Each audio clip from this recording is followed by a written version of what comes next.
Hi everyone, how are you? My name's Quinlan. Welcome to Melbourne Musos. What I'd like to do tonight, both on the guitar and all that, and talking about what I've prepared on the drum set over there for you tonight, is the relationship of intervals. Okay, intervals are the distance between two notes. So if you've got the C major scale,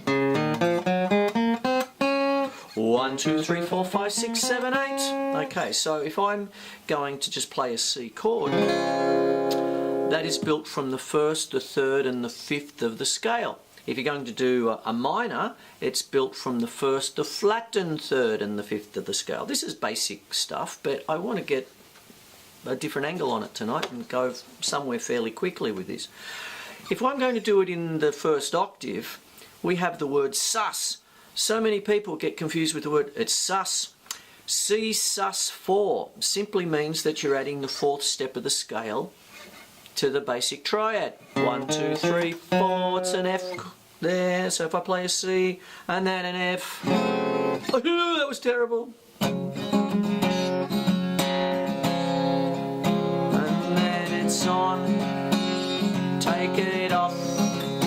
You see? That's what goes on there.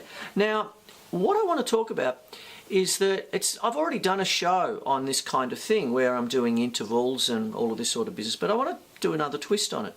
The relationship and how it feels. Now, if I'm going to play a C sus4 and then take it off, that's actually quite a lovely, like, you know, very C, the sus4, like a D sus4.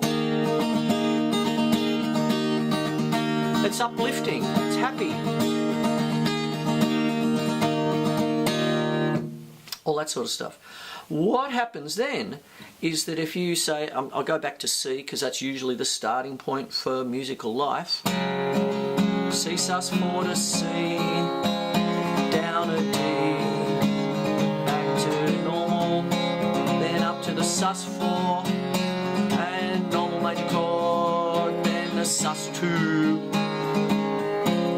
There it is there, you see. So what happens is that the relationship between suspending notes over a chord, my students laugh at me, not with me, on the idea of putting the kind of sauce you would put on top of your pie, all this sort of stuff. So that's really what I'm talking about in a big way, and that's probably one of the most common things you can do, is add the fourth of the scale to the chord. Okay.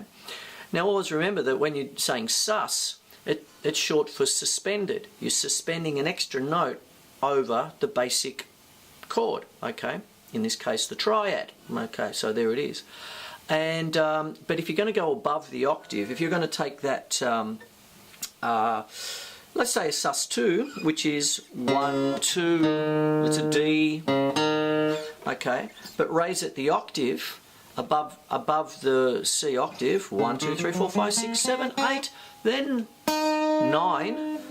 It's now a C add 9. You can't say C sus9 because it's what we call a compound interval. A lot of people ask me that.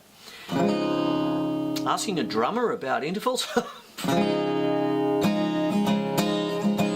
And sometimes it's good to know the difference between a C sus2.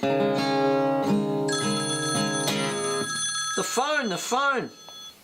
Sometimes it's good to know between a C sus2 and then a C add 9, even though it's, for guitarists, it's just that. It's because sometimes you'll get in the way of the singer's range. You know, I've often seen that, especially in jazz bands, where, you know, get out of my way. You know, it's just good arranging is what it is, or, you know, like just knowing where to put the notes. So there's a little something there about intervals. Here's a piece of music. I just played a piece of music, but after the break there's going to be a piece of music which deals with the playing between intervals.